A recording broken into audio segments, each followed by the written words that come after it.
کہا جاتا ہے کہ کسی علاقے میں قحط سالی پیدا ہو گئی۔ اس قحط سالی کی لپیٹ میں نہ صرف انسان بلکہ چرند و پرند سب اس کا شکار ہو گئے۔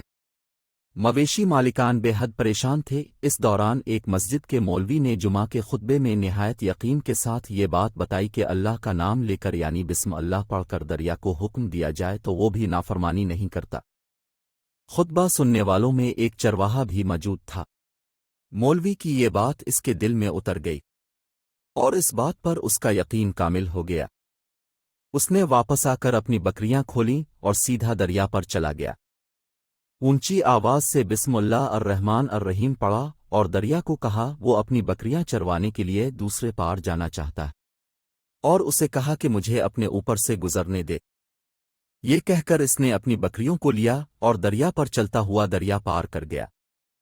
دریا کے دوسری طرف کا علاقہ گھاس سے بھرا پڑا ہوا، درختوں کے پتے بھی سلامت تھے، کیونکہ کسی کو یہاں تک آنے کی رسائی نہیں تھی۔ اس نے خوب اچھی طرح اپنی بکریوں کو سیر کروایا اور واپس لوٹ آیا۔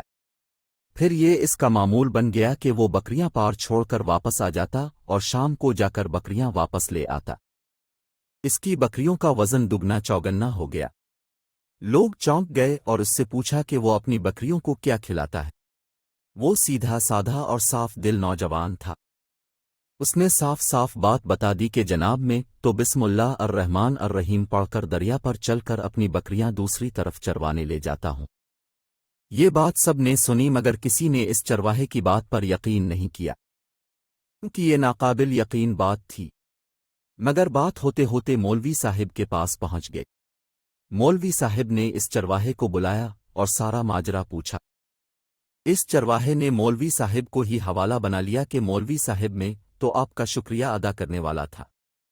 اپنے جمعہ کے خطبے میں جو نسخہ بتایا تھا کہ بسم اللہ کہہ کر دریا کو بھی حکم دو تو وہ بھی انکار نہیں کرتا، تو میں تو بس آپ کے نسخے پر ہی عمل کر رہا ہوں۔ مولوی صاحب حیرت سے اس کے چہرے کو دیکھتے رہے۔ مولوی صاحب نے کہا بھائی صاحب، ایسی باتیں تو ہم ہر جمعہ میں کرتے ہیں، فقط ان کا مقصد لوگوں کا ایمان بنانا ہوتا ہے۔ مگر بکریوں والا ڈٹا رہا کہ میں تو بس بسم اللہ کہہ کر پانی پر چلتا ہوں اور بکریوں سمیت پانی پار چلا جاتا ہوں۔ آخر کار مولوی صاحب نے صبح خود یہ تجربہ کرنے کی ٹھانی، جسے دیکھنے چرواہے سمیت پورا علاقہ بھی آ گیا۔ مجمع زیادہ تھا۔ مولوی صاحب نے ایک دو بار سوچا کہ انکار کر دوں کہ کہیں ڈوب نہ جاؤں، مگر وہ جو مولوی صاحب کو کندھے پر اٹھا کر لائے تھے اب بھی جوش و خروش سے اللہ اکبر کے نعرے لگا رہے تھے اور مولوی صاحب کے حق میں تعریفیں کر رہے تھے۔ آخر کار مولوی صاحب نے اپنے ڈر کو دور کرنے کے لیے ایک رسہ منگوایا۔ پہلے اسے ایک درخت کے ساتھ باندھا، پھر اپنی کمر کے ساتھ باندھا، پھر ڈرتے ڈرتے ڈھیلا ڈھالا بسم اللہ پڑھا اور دریا پر چلنا شروع ہو گئے۔ مگر پہلا پاؤں ہی رکھا تھا کہ پانی میں گر گئے۔ مولوی صاحب ڈوبکیاں کھانے لگے اور پانی کے بہاؤ میں بہنا شروع ہو گئے۔ لوگوں نے کھینچ کھینچ کر باہر نکالا۔ مولوی صاحب کی اس حرکت نے چرواہے کو پریشان کر دیا کہ مولوی صاحب کی بسم اللہ کو یہ کیا ہو گیا ہے، کیونکہ اس کا یہ روز کا معمول تھا۔ اس کے اپنے یقین میں کوئی فرق نہ آیا۔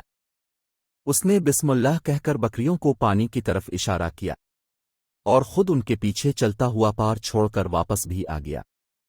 لوگ اسے ولی اللہ سمجھ رہے تھے اور اس کے حق میں نعرے لگا رہے تھے، مگر وہ سب سے بے نیاز سیدھا سادہ انسان تھا۔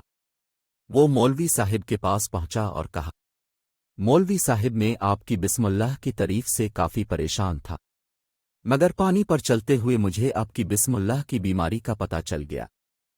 اس چرواہے نے درخت سے بندھی رسی کی طرف اشارہ کیا اور کہا، مولوی صاحب یہ ہے آپ کی بسم اللہ کی بیماری، آپ کی بسم اللہ کی برکت کو یہ رسہ کھا گیا۔ آپ کو اللہ اور بسم اللہ سے زیادہ اس رسے پر بھروسہ تھا، لہذا اللہ نے بھی آپ کو رسی کے حوالے کر دیا۔ پھر کہنے لگا، مولوی صاحب آپ بھی کمال کرتے ہو، میں نے آپ کے منہ سے سنا اور یقین کر لیا اور میرے اللہ نے میرے یقین کی لاج رکھ لی، مگر اپنے اللہ کا کلام سنا مگر یقین نہیں کیا، لہذا آپ کو اللہ نے رسوا کر دیا۔ محترم عزیز دوستو، یہی کچھ ہمارا حال ہے۔ ہماری نمازوں اور دعاؤں کا حال بھی یقین سے خالی ہے۔ Post navigation